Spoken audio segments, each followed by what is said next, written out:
Hey everybody, and welcome back to another episode of Nerd in Denial. I've already got a word flow. Put the counter right there. Yes. Alright. Starting 2018 right. Starting 2018 right. Episode 5, I believe. Yes, 5. Episode 5. Now, we recently, in our last video, asked you guys to decide between Polo Magi Magica Magica versus My Hero Academia, and we got a rousing nothing. So... Yes, it sucks for y'all. We're doing neither. So, we're going to do first season of Danganronpa, Trigger Happy Havoc. Mainly because we couldn't wait any longer to pick an anime to watch, so we picked one that we've already watched, me twice. Danganronpa. Haven't played the game. Gonna get that right out there. Yep, no. But we'll start where we always start, the music. Like the opening a lot. Yes. It's a very nice combination of pop and a bit of rock. Not rock, rap. Yes. The other R word. The other R. Another one for the counter. But it's a good balance of the two. And it's got a catchy beat that I like. Yes. But this is where we differ. I like the closing more. I just like rock more. That's just me. The closing's fine. The opening is more catchy, and that's just what draws my attention more. Yeah, but the closing does a good job of being like, all right, next episode, let's go. And the closing also does a good job of giving us clues because this is a mystery show. I won't say what the clue is, only because for anybody who hasn't seen it that is watching this, or maybe if you played the game, I'd still give this show a recommendation. But we move on from that to art style and animation. This, I think, is one of the weaker points of this show, because this game was a visual novel. The character designs were not originally designed to kind of have motion in mind. Yeah. Which it does show in some cases, but in other cases, I think it works really well. Now, in terms of the executions, I understand that they are just pretty much cutscenes from the game. I still think they look nice. What about you? No, I definitely think they fit in and they flow very well together. Now, this kind of segues into my first interview question. When you were that girl who wanted nothing to do with anime, and you saw anime characters, are these the type of characters you more expected to see? Like the fortune teller guy with the giant fucking hair, or the swimmer girl with the giant boobs. Is this what you were more expecting to see from anime? So, yeah, you had. So, is that the type of characters you were more expected to see? Yeah, a little bit more. Yeah, more like that. And then you got this. I picked this for her to watch because, as we stated before, she's a real sucker for horror and things like Final Destination and Saw. I think this fits the bill. It did. Saw more than anything. Yes. But I like the gruesome, oh my god moments. But then we reached the point where I was like, okay, here's the point where we make or break the fact that she might still watch this show. The principal of the school, Monokuma. Stupid bear. He is a talking bear. Stupid ass bear. I was honestly to God afraid that you were going to go, no, I'm done, this is stupid. If you just look past the fact it's a bear. that it's a psycho bear. Well, at least early on they revealed that it's a robot. Yes. Did that help? A little bit. Now, what about the design of Monokuma? You got that real stupid. The black and white yin yang thing going on with the weird red eye. Sorry, this side. Hold on. Left. Sorry, right. it's on this side when I'm looking at the picture. But, so, stupid, and the outie belly button. That's still stupid. Now, but look past the stupid bear for a decent show.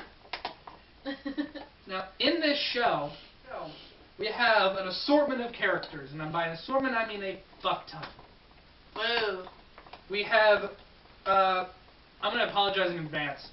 You were about to butcher some names. Let's go. Junko Inoshima. I'd be doing better than her, let's be real. Oh yeah, no, I would fuck them hard. Makoto Naegi, Kyoko Kirigiri, which I think is the funnest one, Kirigiri. I will skip her because we don't really get to know her and she's kind of a spoiler. Chihiro Fujisaki, Byakuya Togami, Toko Fukawa, I don't know how to pronounce it. Aoi Asahina. It's been a very long time for me, okay? Celestia Ludenberg. See, so easy. That one's so much easier. Sayaka Maizono. We have Kiyotaka Ishimaru, Sakura Ogami. We have Genocide Jack, which is I'm naming that one because yeah, we're gonna talk about her. Yosuhiro Hagakure, and Mondo Awara, Leon Kuwara, and Hifumi Yamada. Oh, and Alter Ego. So we got a fuck ton of characters. We are not going to analyze in every single one of them. No, this video would be way too long. The video would be way too long, and there's honestly not that much to say about each of them. Each one, yeah. Because the main focus, the ones who get the main focus are Makoto Naegi, Kyoko Kirigiri, and I believe one more, Aoi Asahina, because she actually survived the end. Which shocked the hell out of me. Spoiler? Question mark? Okay. Yeah, we're not going to go too much into spoilers, because it is a mystery show. I feel like that's a spoiler, though. A really big spoiler. I said too much. He just ruined his own role, guys. Spoiler-free my ass. I said spoiler-free as much as possible. Which is none at all. Well, there is some shit you can't avoid. Anyway, we digress. Back to the show. Did you have a favorite character? No, not really. They all had their pros and cons. I didn't really get super attached to any of them. Fair enough. Which I guess was okay due to the nature of this show. Because they're not, most of them are not around very long. By the way, she's not the only, okay. Let's talk about, well, let's see. There really aren't a lot of, we can't really go too in-depth to the characters because they're kind of all stereotypes. You got the stereotypical geek, you got the stereotypical, like, goody-goody two-shoes with the hall monitor guy, stereotypical jock, you got the pop idol, okay? You got the fashionista, you got the swimmer, you've got the fighter chick. Oh, and you got the librarian book nerd who is, spoiler alert, better. That's better. Has a split personality with a serial killer. That was fun. That was, yeah. And the way her tongue comes 7 feet yeah. out of her mouth. No thanks. Don't want that anywhere near me. Most of which meet a very gruesome, in some cases befitting end. Except for the guy who got turned into, what was it, butter? Yeah, I think it was butter. The fuck? The fuck? The fuck? And the way he got turned into butter? Yeah, that was weird. Yeah. Spoiler alert again. I guess you can't really incorporate a motorcycle in anything else. Except a roll cage. Not at all, yeah. But so we'll kind of skip the character analysis because they're all stereotypes and they don't last very long, so they don't really go in too much in depth. We'll talk about the murders. Woo! The good part of the show. And the solving of the murder. They integrated game mechanics, I think, very well. Yeah. Especially the trial scenes, which is where they have to figure out who murdered whom. And you get 3 bullets to essentially call somebody out on their bullshit.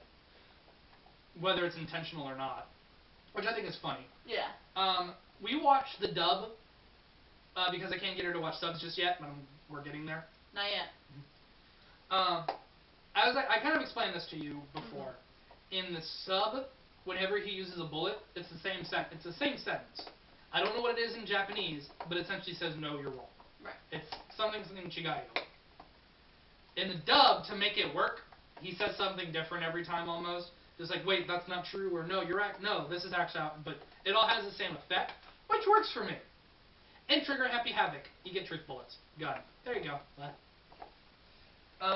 Wish that was a thing. Well, but because I haven't played the game, I don't know what happens if you use it at the wrong time. Yeah.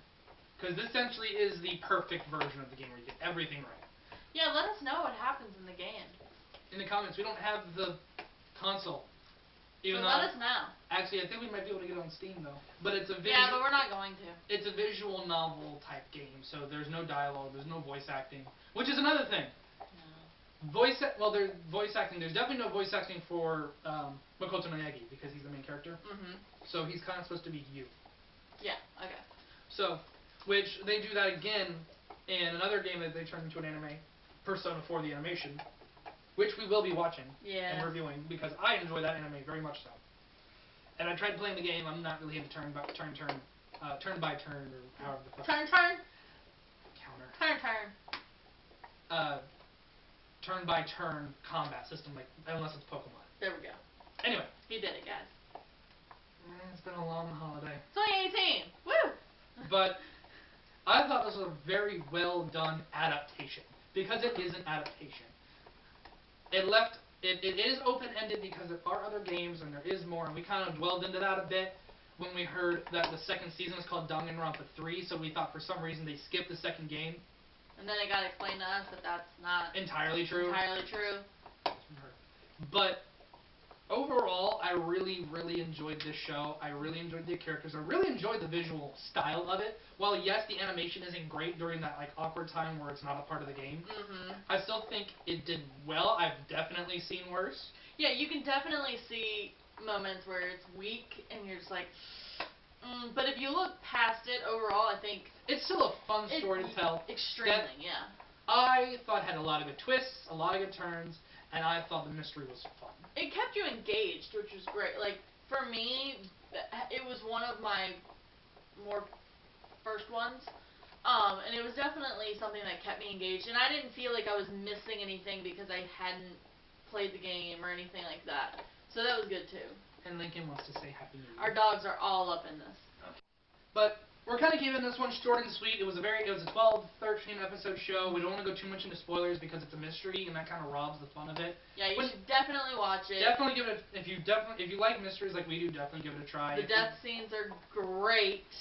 And very creative. Especially if you're someone like me who enjoys the cleverness of traps and things like Saw and Final Destination. So seeing how it all kind of plays out is cool. And for anybody who is already thinking of this, trust me, I've already shown her another. Yeah, apparently that was my first one. Don't remember it at all. Gonna have to rewatch it. Oh well. We move on to our next thing. We talked about the plot, which we just did. We talked about the themes, which in terms of, I think the theme is kind of like that whole concept of morality, how far is too far. And everybody's capable of really dark things. And what would you do if you were put in a situation and you had to accuse people and potentially have it backfire and have awful things happen? You know, things like that. Yeah, I honestly don't even know. Part of me would want to be like Makoto and Kyoko and kind of be that good person who just wants to survive and say, you know, fuck you, Monokuma. But part of me is like, I can't risk it not working and I gotta get out. Yeah, someone like backstabs you or something and then bye. But a very well done show. We reached the interview portion of our episode here, which I honestly don't have a lot of questions this time, mainly just because most of the ones I would ask have already been answered from previous episodes. I already asked one. Another one I really would want to ask is, because this was so early in your anime repertoire, I guess. Nice use of the word. Did it kind of open your mind a bit more to anime itself? Yes. Yeah, because I think the only ones I had seen prior to this was Another and Seven Deadly Sins. And they're all very different. So it definitely did open me up. Like, Seven Deadly Sins is very fluid and the animation is very good. That Netflix budget. The animation for me is very good. You know, other people may have different opinions, but seeing kind of a different spectrum and a different animation style is, you know, helpful, and it did open my eyes up a little bit more to, oh, maybe, you know, I can get past it looking a certain way, you know? And get past characters looking a certain way. Yeah. But honestly, that was really the only two questions I had because it's such a short show. I couldn't think of anything else to ask. But if you've seen it, let us know what you think. And if you want to ask for questions as a non-nerd who's getting into anime, feel free to. We will respond to comments. I will absolutely respond to comments. I am all about that. But that is going to be the end of our very short episode. Next week we're going back to superheroes. We're going to kind of dwell back into the Netflix with the Marvel shows. It's one of the more recent ones, only because it's still kind of fresh in our minds. We have seen a good number of them. And we will be eventually hitting all of them. Some of them we're just waiting until other things happen. Other things happen, or we're going to rewatch them because it's been too long, or it's her case, some of them she didn't watch the first time. Daredevil. I'm sorry. There was some salt in there. Anyway, You okay? Yeah, I'm fine. I'm fine. I got it all out. Uh-huh. But we're doing the Punisher next time. Woo! So if you were a fan of that, please let us know. If you know anybody who is a fan of it, please let them know to watch us and subscribe to us. Please, we're 3 subscribers away from 100, guys. Which is a very big milestone for a channel like us that has just been only has what 6 videos up. Yes, that's amazing. It took our brother channel, the TokuCast, a lot longer than this. Let's just put it that way. And I know we got a lot of people from the TokuCast. Which we so appreciate your support. That's amazing. We're gonna, eventually, hopefully, get the other boys in for certain shows and stuff. I will get her to watch some Toku shows. Get us some subscribers. You don't get to say this anymore. Fine. If we can make that a subscriber goal. We'll figure out some stuff that y'all can do to torture me as long as y'all support us. So, as always, please subscribe us, share with your friends, get subscribers up here, because we would love to do this more often and love to get big. Follow our Patreon. Follow our Patreon if you can. If you can't, we understand. Please share the hell out of it, though. Share the hell out of us. Share the hell out of our brother channel, the TokuCast, if you are into Kamen Rider, Super Sentai, and all of that.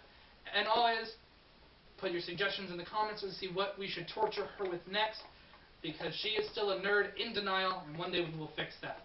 Goodbye, everybody. Bye.